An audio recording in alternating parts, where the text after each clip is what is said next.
E aí, beleza? Este é o canal Os Caras do Rádio, diretamente da Faculdade Pinheiro Guimarães. Eu sou Edson Mauro e estou aqui ao lado do Felipe Cardoso, do Jorge Eduardo, do Cláudio Perrot, do nosso produtor e diretor Emerson Rocha e dos alunos de jornalismo esportivo da Faculdade Pinheiro Guimarães. A Jaqueline, o Lucas, o Carlos, o Leonardo, o William, a Laís, Cleiderson e a Gabriele.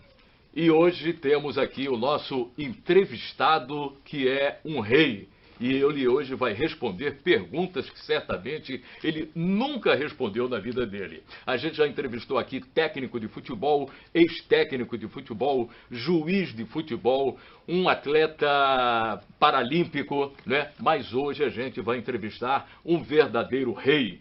O nome dele é Antônio Augusto Reis Júnior. Você vê que ele tem rei desde que nasceu, né? É o Juninho pernambucano, né? Ele que foi eleito reizinho da colina pela torcida do Vasco da Gama, ídolo do Vasco da Gama, do Lyon da França e um dos maiores jogadores do futebol brasileiro. Juninho, que prazer recebê-lo, hein? Prazer é meu, Bonibol. Legal. Juninho, diz uma coisa pra gente. O que é mais difícil pra você? Você chega à conclusão, depois que você parou de jogar futebol com a pressão danada dentro de campo, ou você hoje comentar sobre jogadores que você sabe que estão sofrendo a mesma pressão que você já sofreu? Eu acho que em alguns momentos é difícil você arrumar uma forma de criticar um jogador que talvez eu joguei junto e que faz a mesma profissão que eu.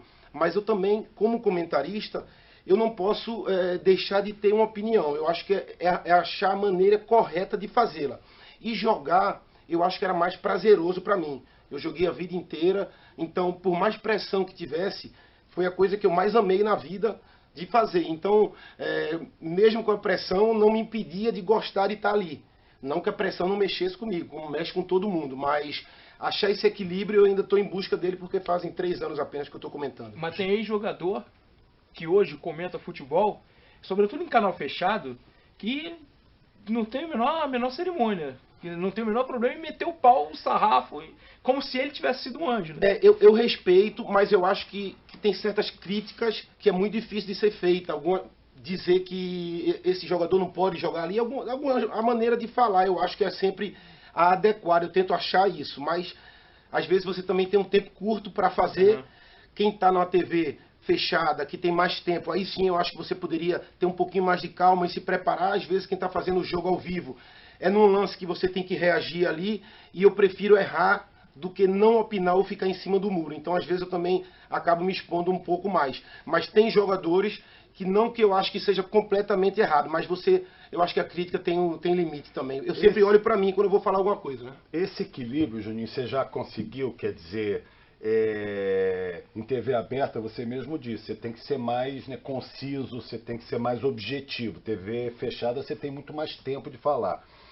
E eu noto que você, em alguns momentos, você se sente mais à vontade na TV fechada. Eu já vi você participando do Sport TV porque você consegue desenvolver melhor. Uhum. É isso mesmo ou você já conseguiu se adaptar a essa concisão da TV aberta? Não, a TV fechada é verdade, você tem razão. A gente tem tempo para, você sabe quando vai, você tem tempo para se preparar melhor, não que não tenha também para o jogo. Uhum. Mas o jogo na TV, ele é muito rápido, porque você tem o narrador selado, às vezes tem outro comentarista, o comentarista de arbitragem, o repórter que está no campo, e você tem toda a parte de mídia que faz parte, que são os colaboradores da TV. Então, em algumas situações, não é fácil você arrumar a frase certa para responder uma coisa tão importante em poucos segundos. Fica para você assim, curtinho, porque isso tem em rádio. O Edson Mauro é chato, às vezes ele fica assim, ó, curtinho. Às vezes acontece... Não, mas é curtinho porque tem alguns comentaristas que fazem compridinhos. Alguns compridinhos. Não é Felipe Cardoso. Eu estou aprendendo, Felipe, eu estou aprendendo que o tempo, ele é fundamental, tanto TV quanto rádio. Ainda mais em TV, né, Júlio? Mas que eu acho que eu gosto de ter liberdade, e isso eu não posso reclamar até hoje. Eu sempre tive liberdade para falar aquilo que eu acho. E é o que eu sempre digo, o comentarista ele dá opinião, não quer dizer que ele tem razão. Juninho, em algum momento da sua vida você conseguiu se imaginar ou pensou que estaria nesse momento na condição de analista de futebol, comentarista de futebol, como eu prefiro? Eu pensei sim, porque eu sempre, desde criança, a primeira coisa foi uma bola, eu sempre gostei de futebol, sempre fui um apaixonado e sempre vivi a minha profissão com toda a força que eu pudesse fazer. Pela paixão, por gostar tanto, porque também era a minha profissão. Então, por ter visto tantos jogos, eu morei em Lyon, na França, eu morei no Catar, eu morei nos Estados Unidos, vim de Recife para o Rio, que também teve diferença. Então, eu acho que eu vi muitos e muitos jogos de várias culturas diferentes e com vários comentaristas diferentes. Por exemplo, na França, o comentarista ele tem liberdade para entrar a hora que quiser. É 50-50. O narrador fala e ele não se incomoda que o comentarista fale junto com ele. Já aqui no Brasil, não. Você tem que, a hierarquia respeita o narrador. Então, são coisas que eu estou aprendendo com o tempo, mas eu sempre me vi, porque eu me vi primeiro como treinador, mas eu não tive coragem de assumir até agora a profissão de treinador. Eu tenho que fazer curso, tenho que começar uma nova vida, uma exigência maior, e eu estou dando opção pela qualidade de vida hoje, que eu sei que o Rio de Janeiro é uma cidade que nem para todos ela tem a qualidade de vida que deveria, mas eu não posso reclamar da qualidade de vida que eu tenho. Ô Juninho, na França, como é que os narradores lá chamavam você? Juninho? Juninho. Juninho. Bip, Juninho. Bip avec Juninho. Que legal, Então, se o que Edson legal. fosse narrar lá, era bingo! Bingo. Ô Juninho, por que você até hoje não aceitou, por exemplo, você já deve ter tido vários convites do próprio Lyon para ser diretor, um executivo ou alguma coisa assim que o valha. Por que você nunca aceitou e recentemente você teve uma proposta, ficou até pro mês passado para responder, por que até agora você não assumiu esse medo, por exemplo, que você carrega de ser treinador, de querer se aperfeiçoar mais? Por que você ainda não pegou essa missão? Não, primeiro, não é o medo de ser treinador, Uhum. é da vida que ele vai levar, então da vida que leva o treinador. Então, jogando, você não sai do seu clube com muita velocidade, então você leva a sua família, você tem uma estrutura, você se prepara. O treinador, você não pode nem matricular o seu filho na escola, aqui no Brasil. 3 derrotas. Exatamente, então é por isso que e eu não tenho direito de ser treinador na Europa, porque eu não tenho diploma, então não adianta mesmo ter jogado o que eu joguei. No Lyon, realmente, eu recebi a proposta para ser diretor de futebol. E o que acontece é o seguinte, eu casei cedo, eu comecei a jogar com 18 anos e assumi responsabilidade muito cedo. Joguei dos 18 aos 38 e não tenho nada de arrependimento em relação à dedicação. E eu sempre pensei o quê?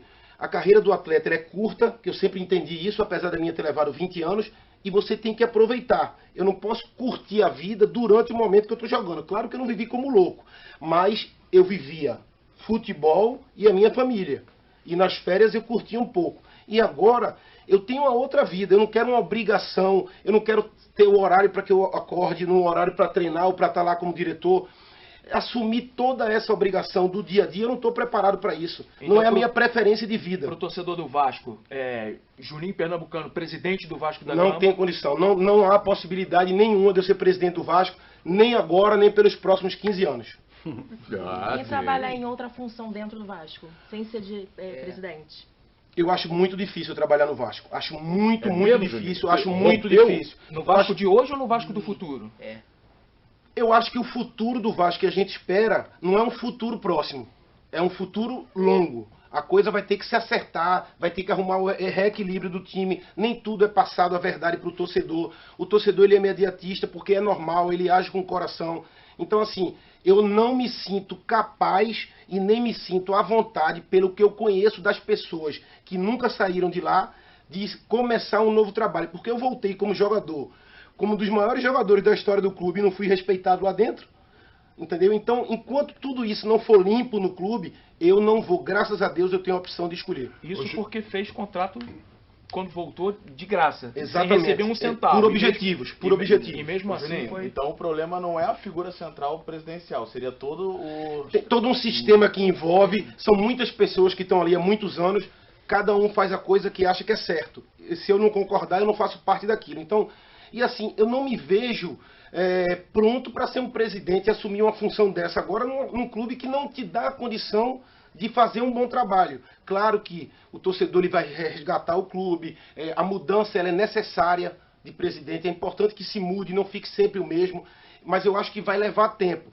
E também não é porque eu não me sentiria à vontade de assumir essa função e de seguir por essa função, porque eu acho que se eu tivesse que voltar ao futebol, eu quero voltar com uma coisa mais próxima ao campo. Juninho, legal. você contava gols na carreira? Você sabe o número de gols? Eu fiz seus? 200 e alguma coisa, não contei exatamente, devo ter feito uns 250 Você não gols. fez que nem o Quanto de Túlio, falta? não. Que De ficou... falta eu fiz 77. Não. 77 de faltas, Felipe. 77. 77 de É faltas. um bom número, hein? 77. É, eu gosto. 77. Felipe, Todo jogador, bingo, hein, Felipe? todo jogador com as suas virtudes desperta interesse de outros clubes. Você sabe dizer se em algum momento da sua carreira, aqui do Rio especificamente, Botafogo, Fluminense ou Flamengo tentaram encaminhar algo para você? Quando eu cheguei em 95, o Isaías Tinoco, ele era supervisor do Flamengo, e a nossa estreia no Campeonato Brasileiro 94 foi contra o Flamengo, e nós empatamos 1-1, nós fizemos um grande jogo, aquela geração do Sport que ganhou de 5-2 do São Vasco, Paulo. Flamengo na primeira rodada? Não, Sport, quando eu estava no Sport, Sport, eu começando. E aí eu vim para o Vasco em 95. Quando eu me destaquei em 94, tinha várias opções, mas naquela época você era meio que um escravo do clube, porque você não tinha contrato, mas você pertencia ao seu clube. Contrato de amador, você era preso ao seu clube. Você não tinha poder de decisão. Então o clube dizia, eu negociei você e você vai para tal clube. Eu fui para o torneio de Toulon em 95 com Leonardo e Adriano, zagueiro. Nós ganhamos da Inglaterra na final, da Inglaterra de Beckham e companhia, que nunca ninguém falou isso, mas era a Inglaterra da geração dele, que nós ganhamos. E quando voltei, o meu treinador Givanildo comunicou que nós tínhamos sido vendidos ao Vasco. Existia Palmeiras na época, que era Parmalat, mas queria como empréstimo. Existia muito preconceito ainda com o jogador nordestino trocando o Nordeste pelo Rio de Janeiro. Existia esse preconceito. Agora é menor. Que você vem para o Rio, que você tem muito mais coisa para fazer, que o futebol não vai ser sua prioridade, e que existe com alguns e outros não. Então, existiam algumas possibilidades. Agora, Perro, eu sou sincero, quando você tem o seu nome, você conquista títulos e você sai do Brasil, na minha época eu escolhia, você escolhe para ele voltar. Os clubes agora têm mais receio, porque eles foram enganados algumas vezes. Jogadores que estavam fora há muito tempo e diziam, tá na hora de voltar. Mentira, eles não estavam mais jogando nada e só tinham mercado no Brasil. Isso aconteceu muito. Então, quando teve essa possibilidade de transferência, foi o Vasco que foi lá e disse, eu compro. Né? Ele disse que comprou o Leonardo e me comprou. Eu assinei um contrato na época de 1 ano e meio, eu cheguei em 95, assinei até janeiro de 97. E daí eu acabei ficando. Mas quando eu saí, tive a possibilidade de voltar, eu tive Flamengo, Botafogo, Fluminense, onde eu quisesse eu podia ir. Legal. Felipe, qual é a pergunta que você quer fazer, Felipe? 1 ano e meio a gente fez juntos um programa na Rádio Globo, eu, você e o Zico, um programa inesquecível, foi o melhor programa da minha carreira. Felipe se emociona até hoje quando ele Sem lembra do dúvida programa. E chora, inclusive. Choro, inclusive. Chora, é verdade. Chorar é bonito, inclusive. Claro. Eu tenho uma curiosidade em relação a você, que eu acho que eu nunca perguntei no programa. Por que você furava as determinações do Eurico para não dar entrevista? Bom, Você daqui sempre a furava. pouco ele responde. Essa é quente, hein? Daqui a pouco, no segundo bloco, o Juninho Pernambucano responder aqui aos caras do rádio.